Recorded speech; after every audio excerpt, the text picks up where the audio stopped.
Salut l'équipe. Déjà une semaine que le mercato s'est terminé, beaucoup de Marseillais ont salué les initiatives du dirigeant olympien concernant les achats de valeurs sûres comme Strootman ou de jeunes pousses comme Radonjic.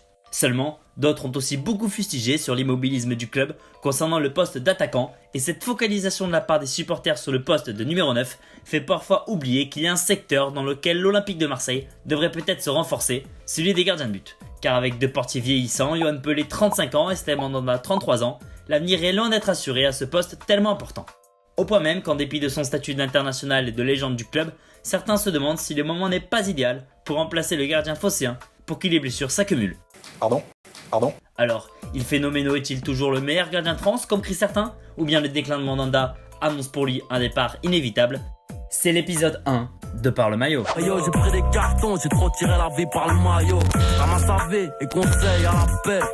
On demande à un gardien, un très bon gardien, c'est un gardien qui nous fait gagner des points et Steve nous en fait gagner. De toute façon, on savait qu'en faisant revenir Steve ici, on avait l'un des meilleurs gardiens d'Europe dans les cages. Si cet extrait de l'entraîneur de l'OM, Rudy Garcia, peut faire sourire, c'est normal, il défend ses joueurs. Mais il faut lui reconnaître une certaine justesse quand il explique que le talent d'un grand gardien réside dans sa capacité à faire gagner des points.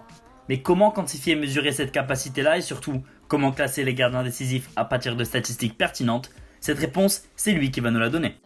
Lui, c'est Derrick Yam. Derrick Yam travaille pour StatsBomb, une célèbre entreprise d'analyse et de recherche sur le football qui fournit des articles et surtout des statistiques de qualité.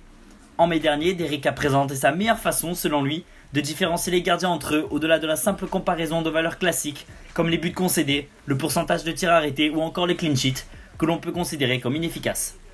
Évidemment, tout cela ne concerne aucunement d'autres caractéristiques tout aussi importantes pour des gardiens comme les relances ou le jeu dans les airs par exemple. Attention, petit indice, sa méthode fera évidemment allusion aux expected goals, terme désormais très célèbre des mordus de tactique mais qui peut paraître un peu barbare ou étranger pour ceux qui n'en ont jamais entendu parler. Pour les flemmards et les impatients, disons que les expected goals permettent d'estimer la qualité d'occasion qu'a pu se procurer une équipe au cours d'une rencontre. Pour ceux en revanche qui veulent plus de précision là-dessus, je ne rentrerai pas dans de longues digressions explicatives sur les expected goals, car d'abord ce serait trop long et ensuite beaucoup le font bien mieux que moi et il existe déjà plusieurs excellents articles qui expliquent très bien cette statistique. En gros, pour paraphraser le blogueur OM Analytics, il a été démontré que les expected goals au cours d'une saison sont le meilleur prédicteur de performance future en termes de buts marqués et de points gagnés. La raison en est simple, il se concentre sur la performance sous-jacente de l'équipe, être dangereux et ne pas subir d'actions dangereuses, et non sur le résultat immédiat, davantage soumis à la réussite et à la variance. Car vous vous en doutez, ce n'est pas parce qu'on a frappé 10 fois au but qu'on aurait forcément dû gagner. Retour à notre ami Derrick. Pour lui, un excellent indicateur de la capacité d'un gardien à faire gagner des points à son équipe est de prendre la différence entre les expected goals concédés et le nombre de buts qu'a vraiment pris un goal au cours d'une saison. En gros, si un gardien a encaissé 45 buts alors qu'il devait en prendre 50, on peut considérer qu'il a sauvé 5 buts et a donc été très décisif pour son équipe.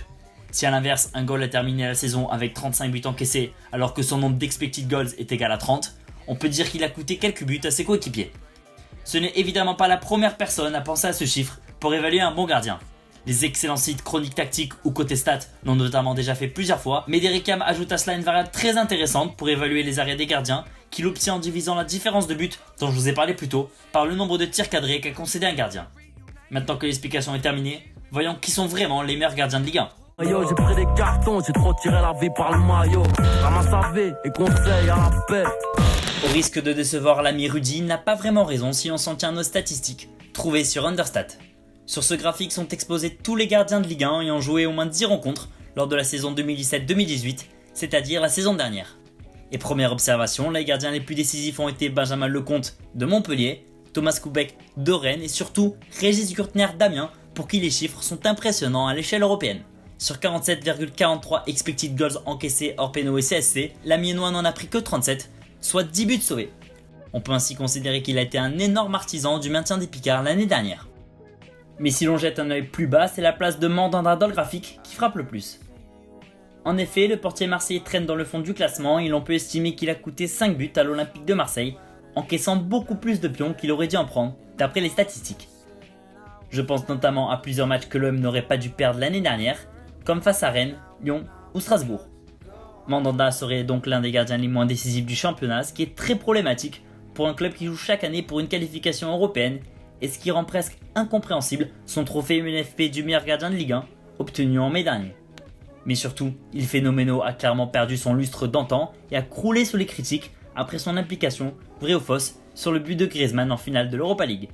Un argument revenait alors sur la table, il fallait faire confiance à Yoann Pelé qui a toujours fait le taf pour l'Olympique de Marseille et qui même avec un temps de jeu irrégulier, arrivait à être plus décisif. Et pour démontrer que les supporters n'ont pas totalement tort, j'ai inclus à mon graphique de base les statistiques de la saison 2016-2017. Vous l'aurez deviné, en vert sont inscrits les goals de la saison 2016-2017 et en rose, ceux de la saison 2017-2018. Première observation, c'est vrai que le graphique n'est pas très lisible. Par souci d'esthétisme, j'enlève donc les gardiens de but qui ont eu le moins de temps de jeu sur ces 2 dernières saisons pour faire d'autres observations. Cardinal par exemple, qui a littéralement survolé l'édition 2016-2017, pleine de réussites à l'époque pour Nice, a fait une saison catastrophique l'année dernière. On peut également noter que le seul gardien du championnat à avoir été décisif lors des 2 dernières QV est Stéphane Ruffier, ce qui n'a rien d'étonnant quand on regarde ses matchs. Mais restons sur l'Olympique de Marseille. Avec un temps de jeu régulier et en ayant enchaîné les matchs, Yoann Pelé a survolé l'hexagone lors de la première saison de Rudy Garcia avec une phase retour exceptionnelle. Au final, seul Cardinal, aux statistiques d'OVNI cette année-là, a été plus décisif que lui. Au niveau des arrêts, enfin, excepté le Niçois, Carasso aura également réalisé une saison plus qu'honorable pour ses adieux, en devançant Pelé dans ce domaine. Évidemment, cette vidéo n'avait aucunement la prétention d'apporter une vérité claire sur le talent de chaque gardien de but. Comme je l'ai précisé, il y a de nombreuses autres caractéristiques qui font le talent d'un portier, et l'objectif était surtout d'apporter un éclairage concernant les gardiens de but que l'on définit comme décisifs. Et je dis pas non plus que Rudy Garcia a tort de faire de Steve Mandanda son numéro 1, d'abord parce que nous ne sommes plus en 2016, Pelé a désormais 35 ans, et enfin parce que je vous laisse vous faire votre opinion tout seul à partir de cette vidéo. Dites-moi d'ailleurs dans les commentaires qui selon vous doit être numéro 1 cette année, car j'en vois beaucoup qui expliquent que Mandanda peut facilement retrouver son niveau, à condition de plus travailler sur son corps ou son hygiène de vie. La simple conclusion que je ferai de cette vidéo est que l'OM doit tout simplement recruter dans les buts, ne serait-ce que pour préparer l'avenir, et très rapidement car le marché est toujours compliqué à ce poste. Je suis aussi très curieux de savoir ce que vous pensez des autres gardiens de Ligue 1 par exemple. J'espère en tout cas que vous avez apprécié cette vidéo, si c'est le cas n'hésitez pas à lâcher un petit pouce bleu pour me soutenir car ça m'aide beaucoup. Faites-moi part de vos retours, de ce que vous avez aimé ou au contraire de ce qui doit être corrigé pour vous. Et enfin si vous avez kiffé, vous pouvez toujours vous abonner pour être tenu au courant de la prochaine vidéo de la chaîne qui, je précise, n'est pas une chaîne sur l'OM. Merci d'avoir regardé jusqu'au bout et à bientôt dans Parle le Maillot. Merci. These niggas take me for granted. What would happen if I finish? Bet 100 they panic. My shooters only speak Spanish.